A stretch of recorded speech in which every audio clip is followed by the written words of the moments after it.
Hey guys, you watching future will, this is Varun Prajapati. जैसा कि guys हम अपना बेसिक इंग्लिश की सीरीज को कंटिन्यू कर रहे हैं। लास्ट लेक्चर में हमने वर्ब बेसिक का कुछ फाउंडेशन तैयार करने की कोशिश की थी, जिसका लिंक आपको डिस्क्रिप्शन लेवल या फिर आई बटन पर मिल जाएगा। आज हम वर्ब को कंटिन्यू करते हैं, कुछ उसका बेसिक तैयार भी करेंगे। ठीक है, तो जो हमारा आज का टॉपिक है वो बेसिकली डायरेक्ट ऑब्जेक्ट और इनडायरेक्ट ऑब्जेक्ट पर रहेगा, क्योंकि जो आने वाला वीडियो हमारा वो ट्रांजिटिव और इंट्रांजिटिव वर्ब पे रहेगा। ठीक है, तो क्योंकि ट्रांजिटिव और इंट्रांजिटिव वर्ब पूरा डिपेंड करता है हमारे ऑब्जेक्ट पे, इसलिए हमने सोचा कि ऑब्जेक्ट पे एक सेपरेट वीडियो तैयार किया जाए। ठीक है, तो आज हम ऑब्जेक्ट, डायरेक्ट ऑब्जेक्ट और इनडायरेक्ट ऑब्जेक्ट को अच्छी तरीके से समझने वाले हैं। ठीक है, तो without this taking any more, let's start the class. Object को समझने से पहले कुछ चीजें हमें समझनी होंगी। देखिए, हम अच्छी तरीके से जानते हैं कि जो हमारा सेंटेंस का जो फॉर्मेशन होता है वो किस तरीके से होता है। देखिए, सेंटेंस में कई तरीके से फॉर्मेशन है। तो जैसे हमारा सब्जेक्ट कंटेन होता है, हमारा प्रेडिकेट कंटेन होता है, हमारा वर्ब कंटेन होता है, देन हमारा ऑब्जेक्ट कंटेन होता है। ठीक है, तो 3-4 तरीके से हमारा सब्जेक्ट का सेंटेंस का फॉर्मेशन होता है। ठीक है, देखिए सब्जेक्ट को हमने फर्स्ट वीडियो में, सबसे हमारे फर्स्ट वीडियो हमने जिसमें सिलेबस का इंट्रो दिया था, ओवरव्यू किया था उसको सब्जेक्ट हमने अच्छी तरीके से समझ लिया। ठीक है, वर्ब को हमने लास्ट लेक्चर में समझ लिया, जिसका डिस्क्रिप्शन में जिसका लिंक आपको डिस्क्रिप्शन में मिल जाएगा। जो ऑब्जेक्ट है वो हम आज इस लेक्चर में समझने की कोशिश करेंगे। ठीक है, तो जो हमारा ऑब्जेक्ट है माय डियर, क्या कहता है, हम इसे समझने की कोशिश करते हैं। देखो, जो ऑब्जेक्ट है वो उसको डेफिनेशन ये कहती है कि object in a sentence is the person और thing that receive the action of verb. यानी कि जो हमारा ऑब्जेक्ट है वो सेंटेंस में एक ऐसा पर्सन, देखो पर्सन भी हो सकता है, थिंग भी हो सकती है, पर्सन या थिंग है जो वर्ब के एक्शन को रिसीव करता है। मेडी क्या करता है, वर्ब के एक्शन को रिसीव करता है। यानी कि हमारे सेंटेंस में जो क्रिया हो रही है, क्या हो रही है मेडी, क्रिया हो रही है, वो क्रिया का ऑब्जेक्ट क्या है, यानी कि क्रिया को कौन रिसीव कर रहा है, that will be the object मेडी। ठीक है, चलिए कुछ एग्जांपल की मदद से हम समझने की कोशिश करते हैं। जैसे कि हमारे पास सबसे पहले लिखा है अमन मेड अ जोक। क्या लिखा है my dear, Aman made a joke. जैसे कि हम जानते हैं ये तो होगा माय डियर हमारा सब्जेक्ट, यानी कि डूअर हो गया। ठीक है, अब मेन वर्ब यानी कि वर्ब खोजने की कोशिश करें तो जो होगा हमारा मेन वर्ब मेड। ठीक है, अब देखो जो हमारी डेफिनेशन कहते हैं कि action that receive the action of verb, यानी कि सब्जेक्ट क्या करता है, that receive the action of verb. इसमें एक्शन क्या है, हमारा मेड है। अब इसको रिसीव कौन कर रहा है माय डियर, हमारा जो, यानी कि receive the action of verb. हमारा जो जोक है माय डियर वो क्या हमारा ऑब्जेक्ट हो जाएगा। ठीक है, ये क्या हो जाएगा हमारा ऑब्जेक्ट। ठीक है, नेक्स्ट की ओर चलिए तो हमारा देखो ये क्या होगा, हमारा श्रेया क्या होगा माय डियर, सब्जेक्ट। लिखा हुआ Shreya is going to Delhi. ठीक है, अब देखिए श्रेया हो गया हमारा सब्जेक्ट, गोइंग क्या हो गया माय डियर हमारा मेन वर्ब। हम अच्छी तरीके से जानते हैं गोइंग क्या हो गया हमारा मेन वर्ब। अब देखने की कोशिश करें कि देखो ये क्या हो रहा है, मेन वर्ब, मेन वर्ब यानी वर्क एक्शन को रिसीव कौन कर रहा है my dear, that is Delhi. क्या है, तो ये आ जाएगा हमारा ऑब्जेक्ट माय डियर। क्या हो जाएगा, ऑब्जेक्ट। इसी तरीके से हम इसको सॉल्व करने की कोशिश करेंगे। जैसे लिखा है हमारा शैली, शैली that is subject and decided what, that is a main verb.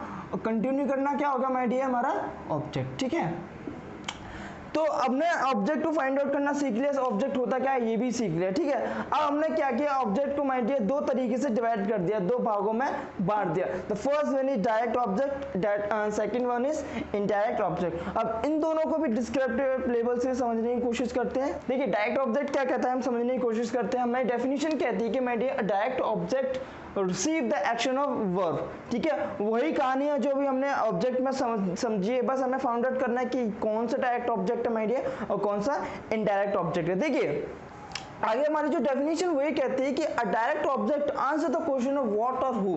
यानी कि जो हमारा क्वेश्चन है माय डियर, अगर व्हाट और हु में अगर आंसर कर रहा है, क्या कर रहा है माय डियर, व्हाट और हु में आंसर कर रहा है, तो हमारा object will be the direct object. अब किस तरीके से आंसर करता है, चलिए एग्जांपल की मदद से समझ लेते हैं इसे।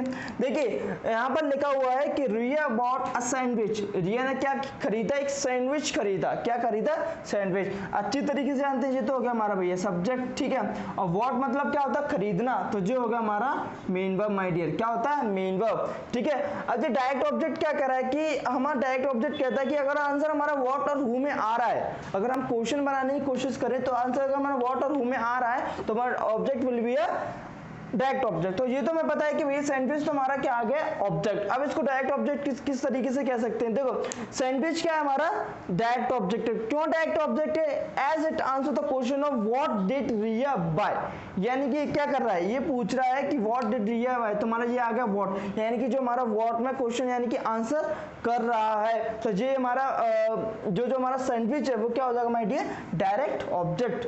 ठीक है माय डियर, तो जो हमारा व्हाट में जो आंसर आना था वो आ गया, क्योंकि हमारी डेफिनेशन ये कह रही है कि अगर व्हाट और हु में अगर कोई आंसर आता है तो हमारा object will be the direct object. तो सैंडविच जो हमारा ऑब्जेक्ट है वो डायरेक्ट ऑब्जेक्ट कैसे बना, क्योंकि हमारा क्वेश्चन बन रहा है what did Riya buy. I hope ये चीजें समझ में आ गई। ठीक है, अगर एक नेक्स्ट एग्जांपल की मदद से समझने की कोशिश करते हैं।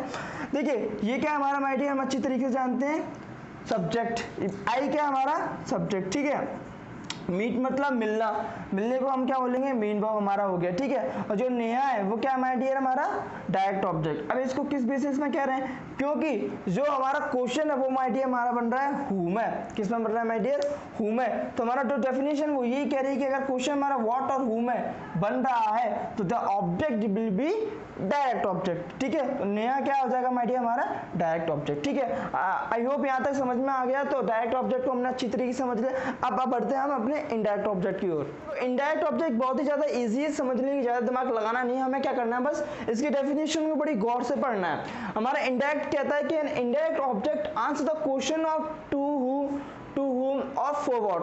हमने डायरेक्ट ऑब्जेक्ट में क्या कहा था कि जो हमारा अगर क्वेश्चन what और who में अगर आंसर करता है तो that will be our direct object. और इनडायरेक्ट ऑब्जेक्ट कहता है कि अगर हमारा आंसर to whom और for what में आंसर करता है that will be the indirect object। ठीक है, आगे हमारा डेफिनेशन कहते हैं and it tell us who receive the action of direct object, यानी कि जो हमारा सेंटेंस में डायरेक्ट ऑब्जेक्ट है उसका जो एक्शन है माय डियर, जो व्यक्ति रिसीव कर रहा है, यानी कि सेंटेंस में जो डायरेक्ट ऑब्जेक्ट है हमारा, उस डायरेक्ट ऑब्जेक्ट को रिसीव करने वाला जो व्यक्ति है, जो चीज है, वो हमारा होगा इनडायरेक्ट ऑब्जेक्ट। अब किस तरीके से इसको इनडायरेक्ट ऑब्जेक्ट बोलेंगे, आज जो फटाफट से हम एग्जांपल की मदद से समझ लेते हैं। देखो यहाँ पर हम जानते हैं कि सब्जेक्ट है, हम क्या कह रहे हैं कि आई किक्ड शैली द सॉकर बॉल। मैंने क्या किया, अगर हिंदी में समझने की कोशिश करें तो ये कह रहा है कि मैंने शैली को सॉकर बॉल किक किया।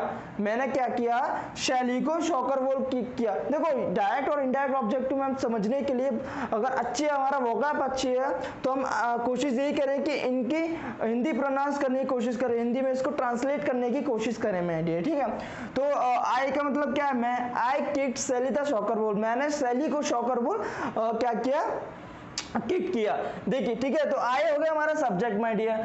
अब देखिए मैंने क्या किया, समझने की कोशिश कर रहा हूं, मैंने शैली को सॉकर बॉल किक किया। क्या किया, सॉकर बॉल। तो ये हो जाएगा हमारा सॉकर बॉल हो जाएगा माय डियर हमारा डायरेक्ट ऑब्जेक्ट। क्या हो जाएगा, डायरेक्ट ऑब्जेक्ट। मतलब डायरेक्ट ऑब्जेक्ट यही तो कहता है कि तुमने क्या किया। ठीक है, तो the soccer ball will be the हमारा डायरेक्ट ऑब्जेक्ट। ठीक है, अब देखो जो हमारा इनडायरेक्ट ऑब्जेक्ट कहता है कि भैया जो डायरेक्ट ऑब्जेक्ट का जो एक्शन है वो कौन व्यक्ति रिसीव कर रहा है। यहाँ पे जरा देखने की कोशिश करें कि मैंने रिसीव किया सॉकर बॉल, किसको रिसीव किया, शैली को, क्योंकि हमारा डेफिनेशन ही यही तो कह रही है कि डायरेक्ट ऑब्जेक्ट को रिसीव करने वाला व्यक्ति कौन है, तो जो सॉकर बॉल है उसको रिसीव कौन कर रहा है, शैली। तो यानी कि ये जो देख रहे हैं कि to whom was the soccer ball kicked, यानी कि हमने अगर हम अच्छी तरीके से समझने की कोशिश करें तो हमने अभी भी कहा था कि अगर हमारा क्वेश्चन टू whom और फॉरवर्ड में बनता है तो हमारा क्वेश्चन का बन रहा है टू whom में, तो दैट विल बी यानी कि शैली विल बी हमारा क्या होगा, इनडायरेक्ट ऑब्जेक्ट। ठीक है, देखो हमारा क्वेश्चन भी ऐसे ही बन रहा है कि to whom the soccer ball kicked। ठीक है, ये हमारा फर्स्ट एग्जांपल। तो मनीष जो हमारा वो क्या कर रहा है, Manish pitch Aman the baseball, यानी कि मनीष ने बेसबॉल को पिच किया। किसे पिच किया माय डियर, अमन को। अगर हिंदी में ट्रांसलेट करने की कोशिश करें तो अर्थ हमारा ये निकलेगा कि मनीष ने अमन को बेसबॉल पिच किया। ठीक है, ये हमारा हिंदी ट्रांसलेट हो गया। ठीक है, तो हम देखो मनीष ने क्या पिच किया, बेसबॉल, तो ये तो होगा हमारा माय डियर डायरेक्ट ऑब्जेक्ट। क्या हो गया, डायरेक्ट ऑब्जेक्ट। अब बेसबॉल किसे पिच कर रहा है, डायरेक्ट ऑब्जेक्ट हमारा इनडायरेक्ट, यही तो कहता है कि डायरेक्ट ऑब्जेक्ट को कौन रिसीव कर रहा है। तो देखो जो डायरेक्ट ऑब्जेक्ट इसे रिसीव कौन कर रहा है माय डियर, अमन, तो दैट विल बी द हमारा इनडायरेक्ट ऑब्जेक्ट। ठीक है माय डियर, तो देखो टू whom से क्वेश्चन बन रहा है, हमारा कह रहा था कि अगर टू whom for what अगर इस तरीके से हमारे क्वेश्चन बन रहे हैं तो that will be the indirect object. ठीक है, तो आई होप ये चीजें आपको क्लियर हो गई होंगी माय डियर। इसी लेक्चर को यही समाप्त करते हैं। हमने ऑब्जेक्ट को देखिए लास्ट लेक्चर में हमने वर्ब की फाउंडेशन तैयार करने समझने की कोशिश की, वर्ब को अच्छी तरीके से समझ लिया, ठीक है।